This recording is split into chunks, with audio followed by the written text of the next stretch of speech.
함께 예배하신 여러분들을 나사렛 예수 이름으로 환영하고 또한 축복합니다. 주의 평강의 은혜가 함께하길 원하옵고 함께 찬송하죠. 찬송가 435장입니다. 435장 나의 영원하신 기업.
우리의 앉고 일어섬을 아시는 아버지 하나님, 주께서 우리를 살피시기에 어떤 일을 지나간다 할지라도 감사할 수 있습니다. 그리고 어떤 일을 지나갈지라도 주 앞에서 온전케 되기 위해서 힘써야 함을 기억합니다. 주의 은혜 가운데에 우리를 살펴보시는 하나님 앞에 살아갈 때에 우리의 영이 거룩함을 입게 하여 주옵시고 우리의 마음이 그리스도 예수의 마음을 간직하게 하여 주옵시고 우리가 바라보는 어떤 영광들이 아니요 하나님 앞에서 우리의 태도가 어떤지를 돌아볼 수 있는 저희들 되게 하여 주옵소서. 코로나19로 인하여서 여러 가지의 상황들이 많이 우리를 무겁게 한 것이 이제 1년이 넘었습니다. 아버지 하나님, 저희를 긍휼히 여기시고 저희를 위로하여 주시어서 주의 은혜 가운데에 이 영적인 광야를 승리하며 지나갈 수 있도록 주장하여 주옵소서. 우리의 기도가 주의 뜻 안에 머물러 있게 하여 주옵시고 우리가 우리의 소원을 아뢰는 것이 아니라 우리의 짧은 인생을 통하여서 하나님의 뜻이 이루어질 수 있는 복된 역사로서 함께하여 주옵소서. 기도할 때에 연약한 우리를 도우시는 성령이 함께 하시기를 원하오며 예수님 이름으로 기도하옵나이다. 아멘. 오늘 함께 대하실 말씀은 사무엘하 13장 30절로부터 36절 말씀까지입니다. 구약성경 484면에 사무엘하 13장 30절로부터 36절 말씀.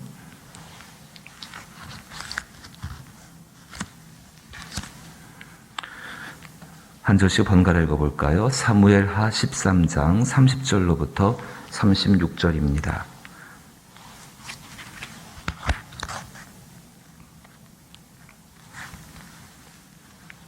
그들이 길에 있을 때에 압살롬이 왕의 모든 아들들을 죽이고 하나도 남기지 아니하였다는 소문이 다윗에게 이르매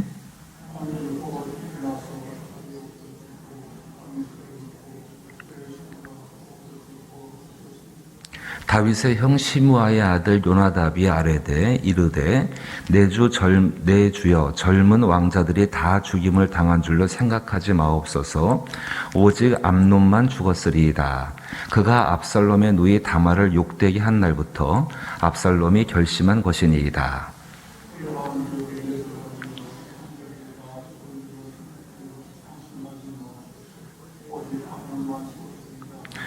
이에 압살롬은 도망하니라. 파수하는 청년이 눈을 들어보니 보아라 뒷산 언덕길로 여러 사람이 오는도다.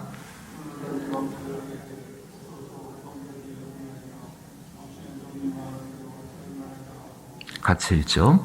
말을 마치자 왕자들이 이르러 소리를 높여 통곡하니 왕과 그의 모든 신하들도 심히 통곡하니라. 아멘. 다윗이 가장 두려워하는 일이었죠. 그 다말의 일로 인하여서 이 암논 큰아들입니다. 그리고 셋째 아들 압살롬, 다음번에 가장 확실한 왕위 계승자들이고 다윗이 믿는 사람. 그저께 살펴보았지만 19명의 왕자가 있다고 하는데 그 왕위 계승자들, 다윗에게는 힘이고 그의 어떤 모든 통치를 이뤄갈 수 있는 굉장히 든든한 자기의 조력자들이죠. 가장 두려워하는 것이 무엇인가? 그 조력자들이 다말 사건으로 인하여서 한꺼번에 죽임을 당하는 일을 자기의 모든 신하들이 가장 믿을 만한 사람들이 한꺼번에 죽임을 서로가 죽고 죽이는 왕자의 난을 이 다윗은 굉장히 두려워하고 있었습니다. 그런데 그 위에 진짜 그 일이 벌어집니다. 28절 보시니까는 암논이 그 압살롬에 의해서 죽임을 당하게 되지요. 그리고 다윗은 길을 가고 있었나 봅니다. 조금 떨어진 곳에 있었는데 30절 말씀 보니까는 그들이 길에 있을 때에 압살롬이 왕의 모든 아들들을 죽이고 하나도 남기지 아니하였다는 소문을 듣게 되어집니다. 가장 두려운 내용이 담겨진 그 소문을 다윗이 듣게 되어지고 그때 다윗의 모습을 보니까는 31절에 왕이 곧 일어나 자기의 옷을 찢고 땅에 들어 눕고 그의 신하들도 다 옷을 찢고 모셔선지라. 자기의 옷을 찢고 땅에 들어 누웠다. 길을 가다가 일어나서 그 소문을 듣고서 이 사람이 모든 정신이 다 없어져 버린 것입니다. 다윗이 평상시의 모습이 아니라 완전히 이 사람 자기의 옷을 찢고 성경도 읽으면서 한 가지 기대가 있었는데 자기의 옷을 찢고 재를 뒤집어 쓰고 회개하고 땅에 들어 누웠다 라는 표현이 있었으면 얼마나 좋았을까요? 하나님 앞에 살아가는 다윗 아닙니까? 어떤 소문을 들을 수 있죠. 소문이라는 것이 실체를 가리고 있는 안개와 같지 않습니까? 안개 속에 어떤 실체가 있는데 그 실체를 둘러싸고 있는 안개 때문에 그 실체를 정확히 볼 수 없고 그냥 자기의 생각과 자기의 판단, 가공되어진 거죠. 그 이야기를 들었을 때 정말 하나님의 사람이라고 한다면 이 다윗이 자기의 옷을 찢고 땅에 들어놓았다. 실신하고 이성 잃어버리는 그런 모습이 아니라 자기의 옷을 찢고 재를 뒤집어 쓰고 회개하고 땅에 엎드렸다. 이게 하나님 사람들의 모습 아닐까요? 그 소문 안에는 가장 두려워하는 내용이 담겨져 있었습니다. 모든 아들들이 다 죽었다. 압살롬에 의해서. 그 이유가 여러 가지가 있었겠죠. 죄가 있었고 또 아버지로서 자기 아들들을 잘 돌보지 못한 어떤 것들도 있었고. 근데 그것이 딱 들렸을 때 이 다윗의 모습은 하나님 앞에서의 모습을 잃어버리게 되어집니다. 사랑하는 성도 여러분, 세상에 어떤 일을 만날지 우리는 모릅니다. 그 실체가 확인되기 전까지 우리가 정말 하나님 앞에 취해야 되는 마땅한 태도는 자기 자신을 돌아보고 그 안에서 자기의 옷을 찢고 죄를 뒤집어 쓰고 하나님 앞에 회개하는 모습이죠. 바로 그 사람에게 하나님이 한편이 되어주시죠. 다윗이 그렇게 살아왔습니다. 인생 전체의 다윗의 일생, 지금 이제 60대 초반 정도로 보여지게 되는데 보통 일들 겪은 거 아니지 않습니까? 그 수많은 인생의 굴곡 가운데 하나님이 왜 다윗과 함께 하셨는가? 다윗이 이렇게 어마어마한 일을 당할 때마다 그는 하나님 앞에 엎드릴 줄 아는 사람이었습니다. 죄를 뒤집어 쓰고 회개하는 사건. 그 앞에 밧세바로 일로 인하여서 모든 것이 드러났을 때 다윗은 분명한 태도를 취합니다. 하나님 앞에 죄를 뒤집어 쓰고 회개하며 엎드리죠. 그때 하나님은 이 다윗을 새롭게 또 해주십니다. 어디 다윗만 그렇습니까? 모세가 여러 가지 일들을 당할 때 그는 하나님 앞에 엎드리는 정도가 아니라 완전히 땅에다 코를 박고서 그 앞에 자기는 하나의 먼지입니다. 예레미야 애가를 보게 되니까는 어디에 소망이 있는가? 정말 나라가 망하고 모든 것이 재앙과 고통 가운데 있을 때에 너희는 그 앞에 너희의 입을 티끌에 댈지어다라고 하나님께서 말씀하십니다. 입을 티끌에 댄다. 땅에 엎드리는 거죠. 회개함으로. 근데 다윗은 그렇게 하지를 못합니다. 이것이 우리 안에 있는 연약함입니다. 거듭나지 못한 본성은 어떤 좋은 복된 소식을 믿기보다는 악한 소식들을, 흉한 소식을 더 많이 자극적으로 자극을 받게 되어지고 그것을 붙들려는 경향들이 굉장히 강합니다. 거듭난 심령은 그러하지 않습니다. 설령 그것이 우리 마음속에 있는 두려움이라 할지라도 그 두려움을 대신하실 수 있는, 그것을 이기게 하실 수 있는 그리스도 예수가 함께 하시기 때문에 그러합니다. 훗날 다윗이 시편 122편 7절 말씀 가운데에서 그는 흉한 소문을 두려워하지 아니하며 여호와를 의뢰하고 그의 마음을 굳게 정하였도다라고 이야기하고 있습니다. 흉한 소문을 두려워하지 아니하고 그의 마음을 하나님 앞에서 굳게 정하였다. 자기의 결심과 의지로 정하는 것이 아니라 하나님 앞에 회개함으로 자기의 심령의 어떤 포인트를 하나님 앞에 새롭게 맞추게 되는 거지요. 예수님은 어떠하셨을까요? 세례 요한, 자기의 친구이고 사랑하는 세례 요한이 헤롯에게 죽임을 당합니다. 그리고 헤롯이 자기 예수님을 찾아서 죽이겠다고 그런 소문들이 들려오게 되어집니다. 그때 예수님께서는 다른 일을 하지 않으십니다. 그 소문에 대해서 대응하시는 것이 아니라 그 소문 안에서도 그것이 있지만은 오히려 당신이 해야 할 일들,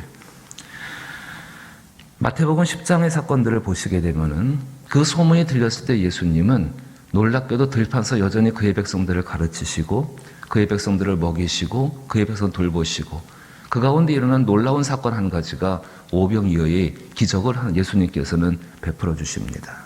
그리고 말씀하십니다. 마태복음 10장에서 28절에서 몸은 죽여도 영혼은 능히 죽이지 못하는 자들을 두려워하지 말고 오직 몸과 영혼을 능히 지옥에 멸하실 수 있는 일을 두려워하라. 참새 2마리가 한 아사리온에 팔리지 않느냐. 그러나 너희 아버지께서 허락하지 아니하시면 그 하나도 땅에 떨어지지 아니하느니라.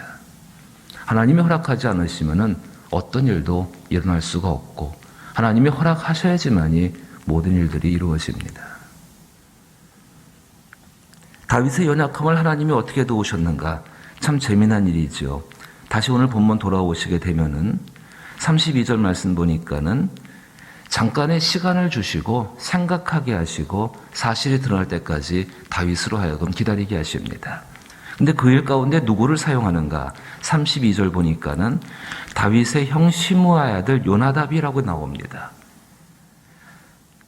암논이 다말을 정욕적으로 생각하는 그것이 있었을 때에 그것을 일을 이룰 수 있도록 도와준 사람, 그렇게 만들어준 사람이 이 요나답입니다. 바로 앞에 13장 바로 앞에 3절로부터 시작하여서 6절 말씀을 쭉 읽어보시게 되면은 이 요나답이 만들어놓은 이 관계, 다말에게 접근할 수 없는 이 암논이었는데 암논에게 꾀를 주게 되는 것이죠. 그 관계를 암논이 가지게 되어졌고 그것을 행함으로 말미암아서 이 끔찍한 자리까지 가게 만들어 버렸습니다. 그런데 하나님께서 이 요나답을 또 사용하십니다. 아뢰되 내 주여 젊은 왕자들이 다 죽임을 당한 줄로 생각하지 마옵소서. 오직 암논만 죽었으리이다. 어떻게 할 수 있었을까요? 그 밑에 보니까는 그가 압살롬의 누이 다말을 욕되게 한 날부터 압살롬이 결심한 것이니이다. 압살롬의 마음을 알고 있었습니다. 근데 2년 동안 다윗에게 말하지를 않고 있었지요. 또 33절 말씀 보니까 그러하은즉 내 주 왕이여 왕자들이 다 죽은 줄로 생각하여 상심하지 마옵소서. 오직 암논만 죽었으리라 하니 이에 압살롬은 도망하니라. 파수하는 청년이 눈을 들어보니 보아라 뒷산 언덕길로 여러 사람이 오는도다. 그리고 35절 말씀 36절 말씀에 말을 마치자 왕자들이 이르러 소리 높여 통곡하니 왕과 그의 모든 신하들도 심히 통곡한다. 요나답을 통하여서 다윗으로 하여금 잠깐 생각하게 합니다. 사실이 드러날 때까지. 긴 시간은 아니었을 것 같습니다. 그리고 다윗이 사실을 알게 되었지요. 물론 슬픈 일입니다. 압살롬이 암논, 셋째 아들이 큰 아들을 죽인다. 결코 기쁜 일이 아니죠. 슬픈 일이죠. 근데 그 슬픈 일일 때에 다윗의 모습을 보셔야 합니다. 다윗이 암논과 이 압살롬, 그 사람들이 중요한 것이 아니라 하나님의 사람으로 일컬음 받는 이 시대 가운데에서 이 다윗이 중요하기 때문에 그러합니다. 우리도 정말로 세상을 살아가면서 특히 코로나19로 인하여서 얼마나 흉한 소문들, 악한 소문들, 그런 소문들을 많이 듣는지 모릅니다. 코로나가 시작될 때 가장 많이 경계했던 것이 거짓 정보였지요. 가짜 뉴스. 그 이야기들에서 우리는 어떻게 반응하고 있는 걸 한번 생각해 보실 필요가 있다는 것입니다. 삶을 살아가면서 우리 삶 가운데에 항상 내가 원하고 내가 좋아하는 소식만 듣고 살 수는 없는 건 당연한 이치 아니겠습니까? 그렇지 못한 이야기를 들었을 때에 이 하나님의 은혜를 기대하면서 조금 발걸음을 멈추고 사실이 알게 될 때까지 기다릴 줄 아는 지혜들, 그 결단들, 그리고 하나님이 그 사실을 드러냈을 때에 그 가운데에서 그거에 합당한 감정들을 표현할 줄 아는 그 절제가 우리 가운데 있어야 한다는 것입니다. 특별히 예수님께서 정말로 당신이 세상을 떠나신다는 그 십자가를 지신다는 그 이야기 앞에서 두려워하고 있는 제자들을 향해서 아주 중요한 말씀을 하십니다. 요한복음 16장 17절부터 20절 말씀 보시게 되면은 예수님이 그 모든 말씀을 하시고 나서 이렇게 이야기합니다. 소문 때문에 근심할 수 있을 것이다. 그리고 말씀하십니다. 너희는 근심하겠으나 너희의 근심이 도리어 기쁨이 되리라. 왜 그런지 아십니까? 그리스도 예수가 모든 흉한 근심의 그 핵심을 주께서 이미 승리하시고 깨하셨기 때문에 그러합니다. 요한복음 16장 33절에서 말씀하십니다. 이것을 너희에게 이르는 것은 너희로 내 안에서 평안을 누리게 하려 함이라. 세상에서는 너희가 환난을 당하나 담대하라. 내가 세상을 이기었노라. 때로 소문이 우리가 그리스도 예수 안에 있는지 없는지, 그 안에서 내가 누리는 평안들이 진짜인지 가짜인지를 때로는 시험하게 되어집니다. 그 시험 가운데에서 다윗과 같이 연약한 모습이 될 수 있습니다. 그 소문을 듣고 옷을 찢고 길에 두루 눕는 그런 모습이 될 수도 있습니다. 그러나 이 말씀을 보시면서 이제 우리의 심령을 돌이키고 바꿔서 정말로 그 안에서 옷을 찢고 좀 붙일 게 필요하지요. 회개하고 죄를 뒤집어 쓰고 하나님 앞에 엎드릴 때에 주의 한없는 은혜가 우리를 붙잡으시고 하나님의 새로운 일들로 나아가게 하실 줄로 믿습니다. 사랑하는 성도 여러분, 36절 말씀 다시 보니까는 말을 마치자 왕자들이 이르러 소리를 높여 통곡하니 왕과 그의 모든 신하들도 심히 통곡하니라. 슬퍼할 일은 슬퍼해야지요. 하지만 그 슬픔이 과도해서는 안 됩니다. 당연히 기뻐할 일도 기뻐해야겠죠. 하지만 그 일이 과도해서는 안 됩니다. 하나님의 성령과 함께 살아간다면 절제함으로 말미암아 그 안에서 하나님이 보이시는 그 사실을 따라 살아갈 수 있는 저와 여러분 될 수 있기를 주의 이름으로 축복합니다. 주기도문으로 예배 마칩니다. 하늘에 계신 우리 아버지여, 이름이 거룩히 여김을 받으시오며 나라의 임하옵시며 뜻이 하늘에서 이룬 것 같이 땅에서도 이루어지이다. 오늘날 우리에게 일용할 양식을 주옵시고 우리가 우리에게 죄 지은 자를 사하여 준 것 같이 우리 죄를 사하여 주옵시고 우리를 시험에 들게 하지 마옵시고 다만 악에서 구하옵소서. 대개 나라와 권세와 영광이 아버지께 영원히 있사옵나이다. 아멘. 이 나라와 이 땅을 위해서 우리 기도하십시다.